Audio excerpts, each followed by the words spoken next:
अटल जी कहते थे कि एक पॉलिटिशियन टायर्ड नहीं होना चाहिए, दूसरा शिक्षक टायर्ड नहीं होना चाहिए। अखिलेश की सरकार जाने के बाद फिर बीजेपी गवर्नमेंट आई थी, सबसे पहला काम हुआ था हर स्कूल में सीसीटीवी कैमरे लगवाए गए। नकल कराने का अनुभव रखते थे, उनको मैंने आमंत्रित किया। तो पता चला दिल्ली चले जाओ या मध्य प्रदेश चले जाओ, या मैं एक नाम नहीं ले रहा हूँ, भारत की किसी उसमें चला जाओ तो मिलती तो 100 रुपए, यानी 25 साल पहले जो किताब के दाम थे वो हमारे उत्तर प्रदेश में थे। जैसे प्रशांत किशोर जी हैं, इन्होंने मोदी जी की कैंपेनिंग भी की है 2014 में। उसको लोग प्रशांत जी- कहते हैं कि मतलब कि इस बार थोड़ा सा हवा बनी मुझे हुई है लगता है प्रशांत जी चुनाव की। के बाद प्रशांत जी को फिर सर्वे करने का और अब चुनाव मैनेजमेंट का एक अनुभव लेके फिर वही काम करने का अवसर मिलेगा। SIR के लिए जो चुनाव आयोग ने बोला, उस पर ममता बनर्जी ने कहा कि हम पश्चिम बंगाल में इसको होने ही नहीं देंगे। अरे भाई, जो भारत का कानून होगा उनको मानना। वो बांग्लादेश में नहीं है ममता जी, पाकिस्तान में भी नहीं है, वो हिंदुस्तान में है। अभी ये मतदाता सूची ले रहे हैं, कल ये शासन प्रशासन का अंकुश लेंगे, परसों ये जो है ये EVM को लेंगे, और उसके बाद फिर चुनाव आयोग को गाली देंगे, और फिर भी हार गए तो ये सीधे सीधे फिर संघ परिवार को कहेंगे, और जब कुछ नहीं मिलेगा तो ये सनातन को गाली देना शुरू कर। ये प्रायोजित जो हिंसा कर रही है आरजेडी या उनके समर्थक या कांग्रेस या जो भी कर रहा हूं, मैं किसी को नाम नहीं ले रहा हूं, उसको वो सब जनता जानती है कि 5 साल सब शांत रहा और 1 महीने के अंदर तड़ातड़ पड़ापड़ घटनाएं होने लगी। ये वो लोग हैं, ये सपा बसपा मकपा बकपा आप, अब आगे नहीं कहूंगा मैं, ये जितने हैं कांग्रेस, ये दल नहीं हो गए, ये प्राइवेट लिमिटेड कंपनी बन गए। सर, आप राजनीति पे कैसे आए? मेरी शिक्षा बचपन से ही मुझे पढ़ने का शौक था। मैं जिंदगी में कभी सेकंड क्लास नहीं आया, प्रथम श्रेणी में ही उत्तीर्ण हुआ, और MCOM DPA PhD ये सारा कुछ करने के बाद बचपन से एक पारिवारिक परिदृश्य था। पूज्य पंडित दीनदयाल उपाध्याय जी का, दत्तोपंत ठेंगड़ी जी का, नानाजी देशमुख जी का, पूज्य भाऊराव देवरस जी का, इनका जो था, उनको, हमारे पिताजी को इनका सानिध्य प्राप्त था। और अक्सर मेरे छोटे कार्यकर्ताओं को भी लोग, उनका भोजन वहीं होता था, बैठक कहीं हो, तो होटल वाला सिस्टम नहीं हुआ करता था, कार्यकर्ता का घर हुआ करता था। और शुरुआती दौर था जब से पिताजी का संबंध उन लोगों से निकट का रहा, विचारधारा के कारण। और चूंकि पिताजी के साथ रहना, तो उनका आचार व्यवहार संस्कार, पूज्य अटल जी का कई बार सानिध्य मिला पिताजी को, और उनके नाते मुझे भी मिला। तो मन की विचारधारा थी। चुनाव होता था तो पिताजी तो एक जुनून के साथ में काम करते थे, और उनको पता होता था जनसंघ हारेगा, लेकिन कभी दुकान को बेच देना, कभी घर को बेचकर भी पार्टी का काम करना, और उनकी लगनशीलता प्रेरणा का केंद्र थी मेरी। और एक समय ऐसा भी आया कि लखनऊ विश्वविद्यालय छात्र संघ के चुनाव हुए, और मैंने निकट के साथ में वहां पर सहभागिता की और चुनाव जीते, ए पॉलिटिकल किनारे पर, अराजनीतिक छात्र संघ की स्थापना के। और उससे धीरे धीरे दायरा बढ़ा, लेकिन बचपन में आगे बढ़ा तो लखनऊ में वार्ड का अध्यक्ष बना पार्टी का, फिर मंडल का उपाध्यक्ष बना, फिर नगर कार्यकारिणी में गया, फिर युवा मोर्चे का उपाध्यक्ष प्रदेश का बना, फिर 3 बार अध्यक्ष बना। एक लंबा संगठन का था। विद्यार्थी परिषद का भी जब मैं टीचर बना तो 1988 में मैं विद्यार्थी परिषद का भी अध्यक्ष रहा, और उसके बाद दौर चला शिक्षण मंडल में, विद्या भारती में, राष्ट्रीय शैक्षिक महासंघ में, सेवा भारती में, बहुत सारे संगठनों में काम किया। मीडिया सेंटर भी संवाद केंद्र को काफी समय देखा, और श्री राम जन्मभूमि मंदिर आंदोलन में बड़ी निकटता से सहभागिता रही कार्य योजना के अंतर्गत। तो एक दौर ऐसा रहा कि युवा मोर्चा के बाद में पर्यटन का चेयरमैन, उसके बाद में यूथ कमीशन भारत सरकार में युवा नीति बनाने से, और उसके बाद लगातार फिर 11 वर्ष तक महापौर और डिप्टी सीएम का 5 साल का कार्यक्रम नेता सदन भी रहा, और साथ साथ सदस्यता महाअभियान जो भारतीय जनता पार्टी का चला। तो मुझे आदरणीय जो संगठन के मर्मज्ञ हैं अमित शाह जी के साथ में राष्ट्रीय उपाध्यक्ष होने का सौभाग्य मिला, और राष्ट्रीय संयोजक भी रहा सदस्यता महाअभियान का, और विश्व रिकॉर्ड बना। विश्व रिकॉर्ड तक ना। बीजेपी दुनिया की सबसे बड़ी पार्टी बनी। आदरणीय मोदी जी का आकर्षण, अमित शाह जी का संगठनात्मक सोच, और उसके दौरान मुझे काम करने का अनुभव, और बीजेपी 11 करोड़ 57 लाख 55 लाख सदस्यता थी उस समय, 2013-14 का दौर था जी। अभी बीजेपी 14 में बनी जो पार्टी, तो हमारा 11 करोड़ 57 लाख की सदस्यता बनी, और उसके बाद मैं राज्यसभा में आ गया, और तब से अनवरत काम करने की प्रक्रिया जारी है। आज भी मतलब क्या के बारे में पता चलती है कि आप आज भी शिक्षा जगत से जुड़े हुए हैं। कई यूनिवर्सिटीज़ में आज आप कभी भी पहुंच जाते हैं वहाँ पे लेक्चर के लिए। ये क्या होता है, सारे लोग रिटायर्ड होते हैं। अटल जी कहते थे कि एक पॉलिटिशियन टायर्ड नहीं होना चाहिए, दूसरा शिक्षक टायर्ड नहीं होना चाहिए। मतलब ना टायर्ड हो ना रिटायर्ड हो। जी शिक्षक के बारे में कहा जाता ना सेवानिवृत्त, जी ये सेवानिवृत्त नहीं होता, बल्कि जो अगर अवकाश ग्रहण करेगा तो उसको कहते हैं सेवाव्रत हो गया। जी। टीचर या शिक्षक अनवरत अध्ययनरत रहने वाला वो व्यक्ति है जो समाज की दशा दिशा दोनों को परिवर्तित करने की क्षमता रखता है। तो इसलिए जो शिक्षा का दौर था वो कभी समाप्त न होने वाली प्रक्रिया का नाम है। सर, आप शिक्षा से दौर से जुड़ी चीज़ें बातें कर रहे हैं, तो मेरे सवाल में दिमाग में एक सवाल आ रहा है। सर, सबसे पहली बात कि यूपी में अगर शिक्षा नीति की बात किया जाए तो आप ऐसे पहले डिप्टी सीएम थे जहां पर उन्होंने नकल के विरोध में आपने काम किया है। हर कॉलेज में, स्कूल में, मुझे याद है मैं क्लास 10th 11th में था, 12th में था, तो मेरे बोर्ड के एग्जाम होने वाले थे। उसमें बीजेपी गवर्नमेंट आई थी, अखिलेश की सरकार जाने के बाद फिर बीजेपी गवर्नमेंट आई थी। सबसे पहला काम हुआ था हर स्कूल में सीसीटीवी कैमरे लगवाए गए थे। देखो, बड़ी लंबी कहानी है, संक्षेप में मैं बताऊंगा कि जिस सरकार की बात कर रहे हो ये 19 मार्च था जब मेरी शपथ ग्रहण हुआ था जी। और 19 मार्च को शपथ ग्रहण करने के बाद शिक्षा विभाग मुझे उसी दिन मिल गया था जी। और उस समय बोर्ड की परीक्षाएं चल रही थी। मैं लखनऊ के एक परीक्षा केंद्र का 20 मार्च को दौरा करने गया, तो वहां से एक छोटा मेटाडोर गाड़ी नकल की सामग्री भर के बाहर निकल रही थी। शिक्षा व्यवसाय बन चुका था। प्रधानमंत्री जी को गोंडा में एक सभा में कहना पड़ा कि यहां पर नकल के ठेके उठते हैं और ऐसी परिस्थिति में काम करना एक चुनौती था। मैंने एक प्रक्रिया का निकाला, मैंने उस पर रिसर्च किया एक तरीके का, और जो नकल करने वाले बदनाम लोग थे, कुछ तो जेल यात्रा कर आए थे, कुछ लोग अवकाश प्राप्त कर चुके थे, घर पे बैठे थे। मैंने उनकी सूची तैयार करी, नकल विशेषज्ञों की जो नकल कराने का अनुभव रखते थे, उनको मैंने आमंत्रित किया। मैं उनका बहुत विरोध करता था। एक तरफ शिक्षा विभाग के टीचर बैठा ले, एक तरफ हमने एसटीएफ के लोग भी, पुलिस के लोग भी बैठा ले, और मैंने उनसे पूछा कैसे नकल कराते थे बताओ। आपको वो समझे मुझे दंड देने के लिए बुलाया। मैंने कहा जो कुकर्म किए हो अब सदकर्मों में परिवर्तित करो, और आप बताओ कि नकल के तरीके क्या थे आपके। सुने तो मेरा दिमाग एकदम से हुआ कि कॉपी के पन्ने बदल देते थे। मेधावी छात्र अच्छा कॉपी लिख रहा, उसके ऊपर का पन्ना बदल दिया, और जो खराब करने वाला है उसकी उसमें जोड़ दिया उनका, और जो अच्छा वाला है उसका खराब में और खराब वाला अच्छा में जोड़ दिया। पेपर है आया, एक पेपर आउट तो पूरा प्रदेश का पेपर आउट। और पता चला कि नकल परीक्षा केंद्र ये इसकी नीलामी होती थी, ऐसे आरोप थे कि कोई 15 लाख में, कोई 20 लाख में, कोई और ज्यादा में, इस प्रकार के आरोप लगते थे।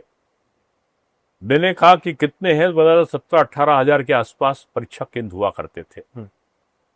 मैंने पारदर्शी एक नीति बनाई, कैसे बदलेगा। तो पाठ्यक्रम भी ऐसा था जो रट्टू तोता टाइप का था। तो मैंने एक टीम लगाई पाठ्यक्रम के परिवर्तन में। दूसरी टीम लगाई कि क्लासेस जरूर, नकल क्यों करेगा विद्यार्थी, क्योंकि उसको पढ़ाई नहीं होती। तो पढ़ाई होगी पूरे 180 दिन, 220 दिन, इसकी पूरी व्यवस्था। परीक्षा देखा कितने दिन में खत्म होती है, पता 2.5 महीने में। हाई स्कूल इंटर की परीक्षा 2.5 महीने चल रही है। मैंने 12 दिन और 14 दिन की परीक्षा कर दिया। बिल्कुल। उसके बाद नकल कैसे रुके, तो पता परीक्षा केंद्रों में मैंने कहा कि कितना खर्च आएगा जो हम अपने विद्यालयों की मरम्मत करा लें, विद्यार्थियों में पारदर्शी व्यवस्था रखें, इसमें जनरेटर इन्वर्टर लग जाए, टॉयलेट्स बन जाए, 4 दीवारी हो जाए। तो पता लगा कि 1 अरब 30 करोड़ का एक एस्टीमेट बनकर आया। अब इतनी बड़ी राशि सरकार के पास केवल शिक्षा में कर दें तो डेवलपमेंट कहां से करें। और मैंने घोषणा कर दी थी कि नकलविहीन परीक्षा होगी, लगेगा। अब इसमें तो शोध करने की जरूरत है। मैंने एक अखबार में स्टेटमेंट दिया। अखबार का स्टेटमेंट था कि 3 महीने का समय दे रहे हैं, जिनके वहां सीसीटीवी कैमरा होगा, जिनके वहां इस लेवल का फर्नीचर इतनी दूरी का होगा, जहां पर इन्वर्टर जनरेटर होगा, जहां पर कंट्रोल रूम होगा कॉलेज परिसर में ही, वहां पर हम देंगे परीक्षा केंद्र। 3 महीने का समय। मैंने 1 रुपए नहीं दी, 1 अरब 30 करोड़ जिसमें खर्चा होना था उसको मैंने कह दिया। अब परीक्षा केंद्र का लाभ इतना था कि जो सुनते थे कि परीक्षा केंद्र के नाम पर, कुछ सब विद्यालयों को आरोपित नहीं करता हूं, वो लाखों की नकल कराते थे, करोड़ों पैदा करते थे। जब मैंने ये घोषणा करी तो मुझे एक साहब बधाई देने के लिए आए, बोले साहब क्या आपने कितना पैसा खर्चा कर दिया उत्तर प्रदेश सरकार का, जिधर देखो उधर स्कूलों की मरम्मत हो रही है, जिधर देखो उधर सीसीटीवी कैमरे खर्चा हो रहा है, कहां से पैसा लिया है। हमने कहा भगवान ने पैसा दिया है। अब मुझे पता था कि ये लगा क्यों रहे, सारे विद्यालयों में सब में सीसीटीवी कैमरा और वो हो गया। जो विश्वविद्यालय, जो सरकारी विद्यालय थे उनमें कहीं CSR से दिलवाया, कहीं किसी और दानदाताओं से उनको दिलवाए गए, कहीं उनके जो विद्यालय फंड का खर्च बचा तो उससे लगवाए। सरकारी में भी लगा, जो अनुदानित थे उनमें भी लगा, जो प्राइवेट थे उनमें भी लगा। अब जब सब लग गया तो 17,000 से ऊपर परीक्षा केंद्र। मैंने फिर एक प्रेस कॉन्फ्रेंस करी। हमने कहा पहले जो सरकारी होगा उसमें देंगे, नंबर 2 पे अनुदानित को देंगे, और नंबर 3 पे जब प्राइवेट विद्यालय होंगे वहां पर दिया जाएगा परीक्षा केंद्र। और हमने एयर मैपिंग सिस्टम रखा कि वहां से वो परीक्षा केंद्र की दूरी इतनी होनी चाहिए। इंटीरियर में जहां गाड़ी नहीं जा सकती वहां परीक्षा केंद्र नहीं होगा। और साथ में ये भी किया कि परीक्षा केंद्र के इतने मीटर पे जो वहां का इंचार्ज होगा, जो मतलब प्रबंधक या किसी प्रकार का, वो वहां पे नहीं रहेंगे इतनी दूरी पर। और साथ में रखा कि अगर नकल होती है तो उसके जो व्यवस्थापक है वो उसकी जिम्मेदारी होंगे। अब एक भी टीचर को नहीं बंद किया, एक भी छात्र को गिरफ्तार नहीं किया। उसको लिंक कर दिया आधार के साथ में। जो उनका होता था, मिस्टर ए की जगह बैठते थे, मिस्टर ऋषभ की जगह दिनेश शर्मा देते थे, दिनेश शर्मा की जगह मनीष दीक्षित देते थे। तो इनमें क्या हुआ कि जब उनको आधार से लिंक कर दिया तो जब जाओगे जैसे अंगूठा लगाते थे तो पता चल जाता था मिस्टर फलाना ए है, बी है जी। और कापियां जो गायब हो जाती थी, कापी जो लिखी जाती थी, एक शहर के या 2-3 शहरों के हिसाब से पेपर सेट हुए, एक पेपर के 7 सेट, और उनमें हर सेट का क्रम बदल दिया गया। यहां बैठने वाले में बाबर कौन था, आक्रांता कौन था, वो 1 नंबर पे है, तो बगल वाला बैठा तो उसका 7 नंबर पे है, तो उधर बैठा तो उसका 10 नंबर पे होते।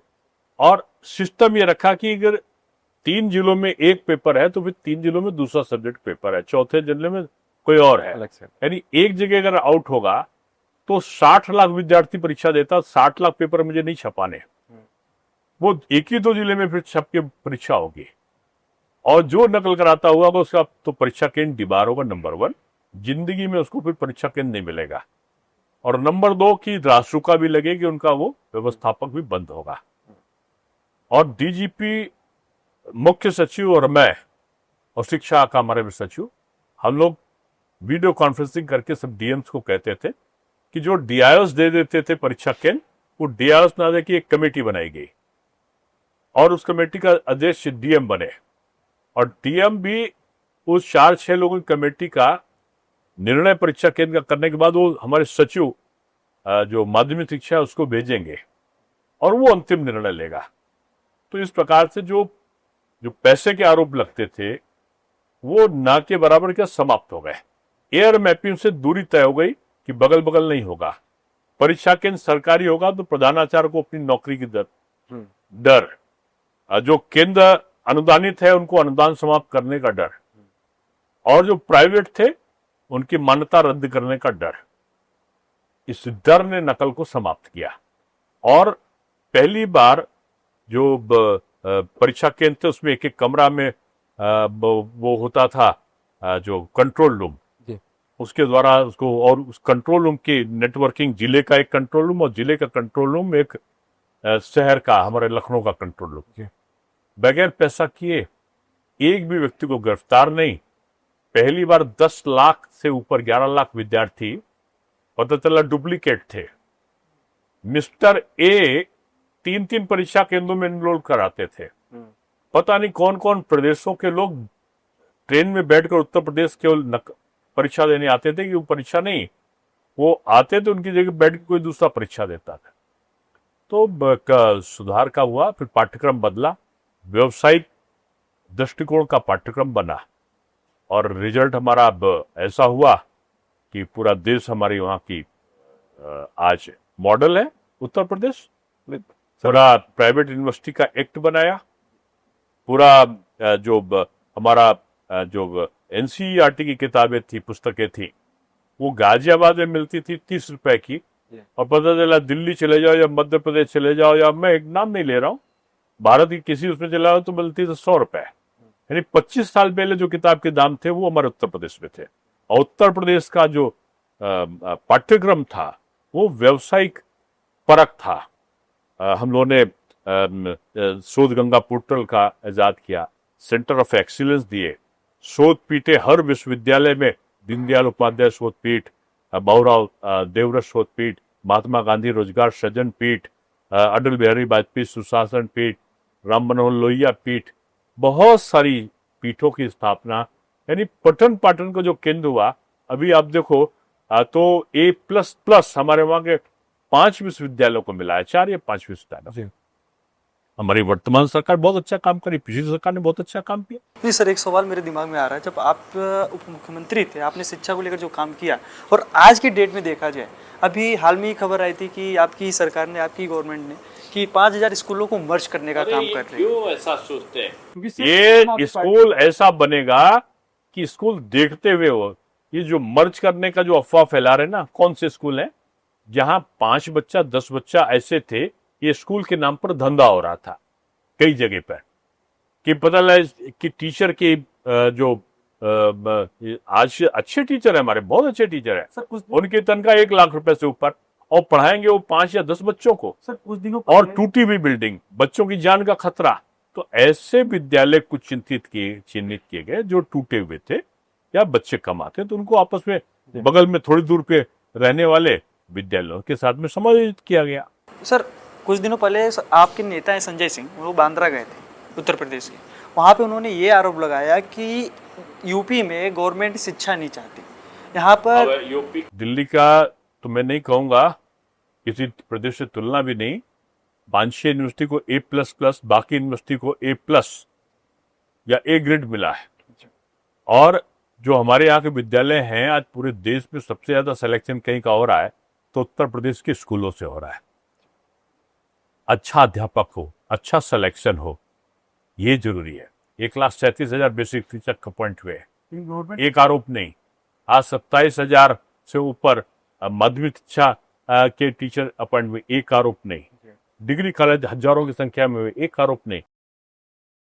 यही शिक्षा का सुधार है भाई, बिल्डिंग सुधार नहीं है। सर जैसे दिल्ली एजुकेशन पॉलिसी जो अरविंद केजरीवाल जी लेके आए थे, उस पॉलिसी आप बताओ। वो नहीं, जो अपने स्कूलों का पूरे चुनाव में उन्होंने जो अपने 10 साल निकाले, वो दिल्ली मॉडल के नाम से, उसमें और यूपी गवर्नमेंट क्या होता है जितनी होगी पूरा जिला और सर्क मिला ले उतना पूरा वहां का मिला के होगा। जी और दिल्ली अच्छा जगह है, केंद्र की भी दृष्टि है, प्रदेश की भी, और उन्होंने अगर अच्छा काम किया होगा तो जाहिर सी बात जनता उसका जवाब देती या देगी।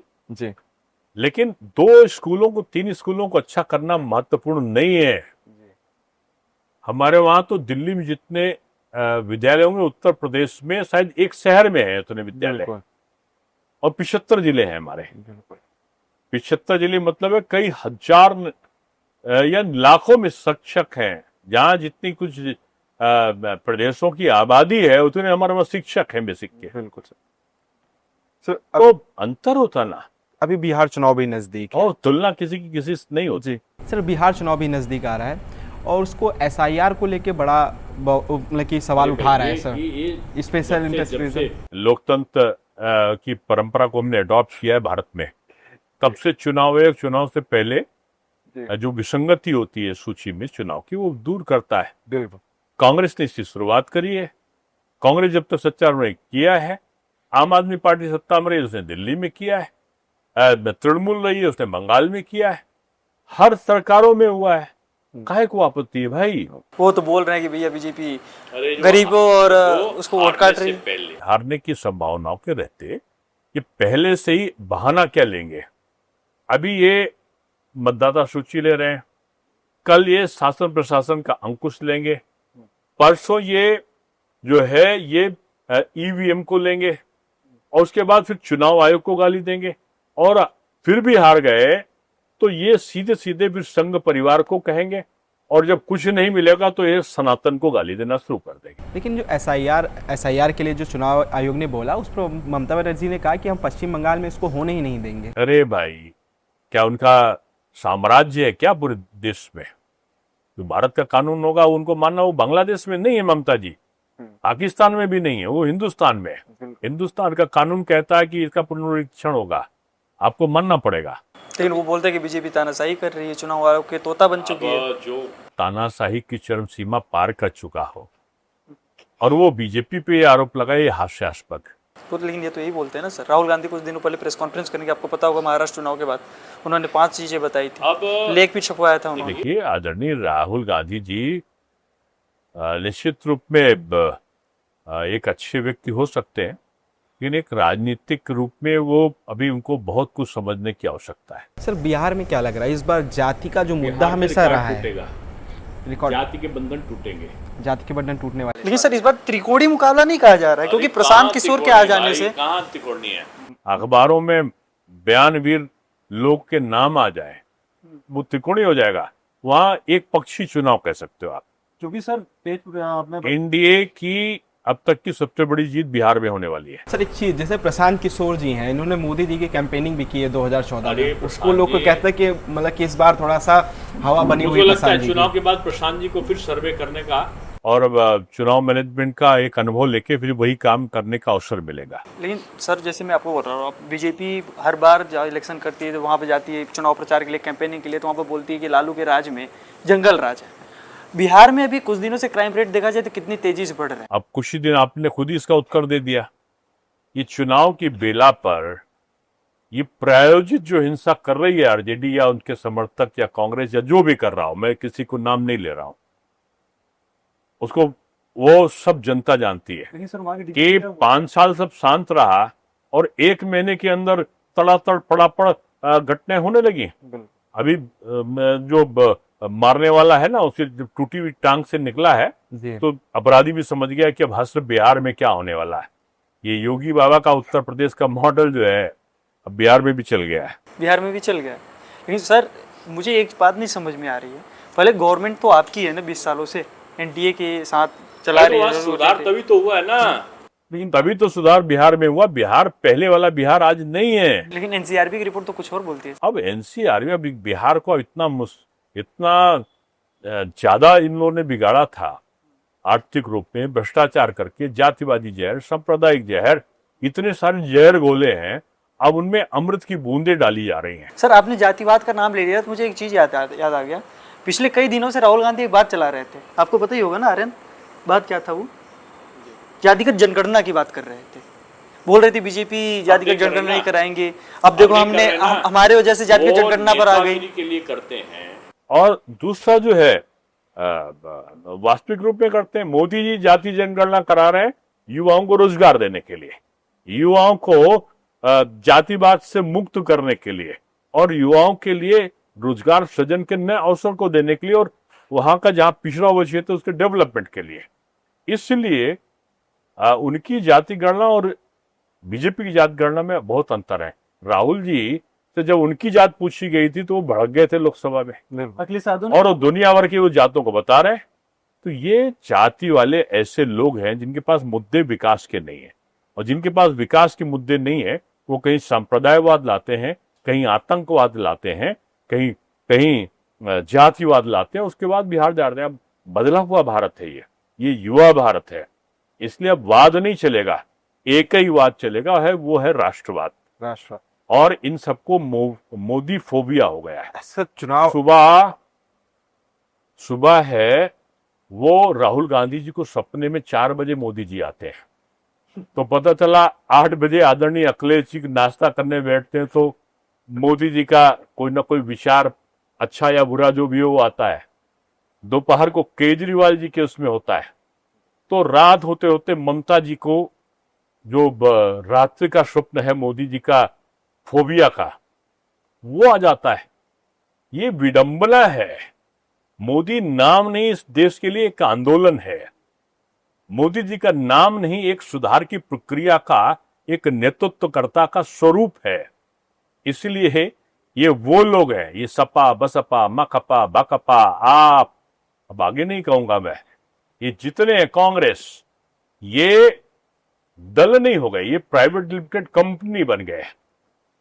कांग्रेस में क्या होगा, कहले मोतीलाल नेहरू जी, जवाहरलाल नेहरू जी, नहीं इंदिरा जी नहीं, संजय गांधी जी नहीं, राजीव गांधी, अरे नहीं भाई सोनिया गांधी, अरे सोनिया जी नहीं, प्रियंका जी नहीं, राहुल जी नहीं, अब तो बडेरा जी भी आ रहे हैं, और बडेरा जी के बाद अब 2 छोटे बच्चे भी हैं। आदरणीय अखिलेश जी के परिवार में पूरा का पूरा एक समूह है। मायावती जी ने भी जवाब दे दिया इनको कि भतीजा को, भाई को, सबको तैयार कर दिया। ममता जी ने भी अपने भतीजों को तैयार करके रखा है। ये समाजवाद है क्या? ये परिवारवाद है। जो समाजवाद का असली दृष्टिकोण है ना, राष्ट्रवाद के स्वरूप में परिवर्तित करके उसको आगे कौन ला रहा है? वो मोदी जी ला रहे हैं। सर चुनाव आयोग के ऊपर एक सबसे ज़्यादा बड़ा आरोप लगता है कि चुनाव आयोग निष्पक्ष कार्य नहीं कर रहा है। अब चुनाव आयोग ने जिस निष्पक्षता से किया है, अगर पक्षपात करता ना तो क्या उत्तर प्रदेश में कोई एक सीट जीत पाता? क्या बंगाल में ममता जी एक भी सीट जीत पाती? क्या महाराष्ट्र में हम लोकसभा में हम कम सीट पाए और विधानसभा में हमारा बहुमत है, क्या हम पा पाते? ये संवैधानिक संस्था पारदर्शी है, निष्पक्ष है और ईमानदारी के साथ में राष्ट्रीय हित चिंतन में काम कर रही है। सर आखिरी मेरा सवाल रहेगा सर, अगर आप देश के शिक्षा मंत्री होते तो आप भारत की शिक्षा में सबसे पहला क्या ऐसा काम करते जो उस समय होना चाहिए? सपने नहीं देखता। मैं क्रिया और कर्म में विश्वास करता हूं। मैं चाहिए वो शिक्षा नीति जोड़ रही है। शिक्षा संस्कार से जुड़ना चाहिए, वो शिक्षा नीति ने प्रावधान किया है। शिक्षा एक देश की दशा और दिशा का परिवर्तन का सूचक बनना चाहिए, वो राष्ट्रीय शिक्षा नीति में समाहित किया गया है। मैं भी राष्ट्रीय शिक्षा नीति में विशेष आमंत्रित सदस्य के रूप में बनाने वाली टीम के साथ कई बार मेरे भी विचार समाहित हुए हैं। तो इसलिए मैं कह सकता हूं कि भारत में एनडीए सरकार और खासतौर से मोदी जी के नेतृत्व में बीजेपी की जो संगठनात्मक संरचना और जो उनका नीति रीति सिद्धांत है, उस देश को महाशक्ति की तरफ तो हम बढ़ चुके हैं, आत्मनिर्भर भारत की तरफ तो हम बढ़ चुके हैं। अब हम श्रेष्ठ भारत बनाते साथ में हम विश्व की नंबर 3 अर्थव्यवस्था की तरफ बढ़ रहे हैं और हम निश्चित रूप में एक विकसित भारत के रूप में हम सामने आएंगे। मोदी जी का डर इन सबको अगर है तो मैं ये नहीं कहूंगा कि नहीं होना चाहिए। मोदी जी का अगर मुकाबला करना है तो विकास की अवधारणा को लाओ, लोकतांत्रिक परंपराओं का अनुपालन करना आप सीखो। मैं समझता हूँ विपक्ष की जो सकारात्मक भूमिका होनी चाहिए वो नकारात्मक है। शायद इसीलिए आदरणीय राहुल जी गांधी जी के नेतृत्व में जो तथाकथित महागठबंधन था उसने अपनी हार की हैट्रिक बनाई है। सर लास्ट में हमारे 3 रैपिड फायर राउंड होंगे क्योंकि हमारे पास वक्त कम है और भी चीज़ें हैं। सर ऑपरेशन सिंदूर को लेकर आप क्या बोलना चाहते हैं? भारत का स्वाभिमान का जागरण लेकिन विपक्ष बोल क्या यात्रा हुई लेकिन है। सर विपक्ष ये बोलता है कि ट्रम्प के आगे मोदी जी ने सरेंडर कर दिया। विपक्ष दिशाहीन है। दिशाहीन। सर दूसरा सवाल ये कि क्या केशव प्रसाद मौर्य और योगी आदित्यनाथ के बीच में कुछ खटपट चल रही है? इसी बातों का ना तो जिक्र करता हूं ना उल्लेख करता हूं, एक दूसरे के पूरक हैं। संगठन के मर्मज्ञ हैं केशव जी और प्रशासनिक क्षमता के अग्रेता हैं योगी जी। और सारे हमारे मंत्री और सारे हमारे संगठन के लोग मिलकर भूपेंद्र जी अच्छा काम कर रहे हैं संगठन में, तो योगी जी नेतृत्वकर्ता के रूप में हमारे दोनों से डिप्टी सीएम, चाहे केशव जी हो चाहे ब्रजेश जी हो चाहे हमारे सारे मंत्री हो, आज उन्होंने मॉडल पेश किया है। तो बीजेपी में मतभेद नहीं हुआ करता, ना मनभेद हुआ करता है, इसमें केवल दिशा बोध होता है और एकाग्र चित्त भावना से मिलकर काम करने का एक आदर्श होता है। सर आपके लिए राजनीति क्या है? सेवा का भाव। सेवा का भाव। सर अब जैसे आपके जीवन का सबसे कठिन फैसला अभी तक का क्या रहा है? विवाह करना। बोलते सर आज की मैं बचपन का निश्चय था कि मैं अविवाहित रहूंगा। पिताजी का स्वास्थ्य खराब हुआ और मेरे जीवन का एक ही लक्ष्य था कि मैं माँ की कहना बहुत मानता था। उनका माता पिता की आज्ञा सर्वोपरि होती थी। पिताजी बीमार ज्यादा पड़े और माँ ने कह दिया 1 तारीख को कि 16 तारीख को विवाह। तो वो कठिन दौर था। सर युवा को लेकर आप लेकिन आज मैं सुखी हूँ और आज मैं मानता हूँ विवाह मुझे जो ना करने का निर्णय था वो गलत था। विवाह समय से होना चाहिए, कम उम्र में होना चाहिए। युवाओं के लिए एक लाइन आप क्या संदेश अब आगे बढ़ो, भारत युवा भारत है और ये पाश्चात्य आडंबर चकाचौंध को छोड़ दो, ये केक काटो डांटो बांटो छाटो की नीति को छोड़ो। ये हनुमान चालीसा और सुंदरकांड और अपनी भारत की संस्कृति और परंपरा, गुरुओं का आदर, माता पिता का सम्मान, देश में और मोदी जी में विश्वास और इस राष्ट्र को परम वैभव का राष्ट्र बनाने का संकल्प आपको आगे ले जाएगा। ठीक है।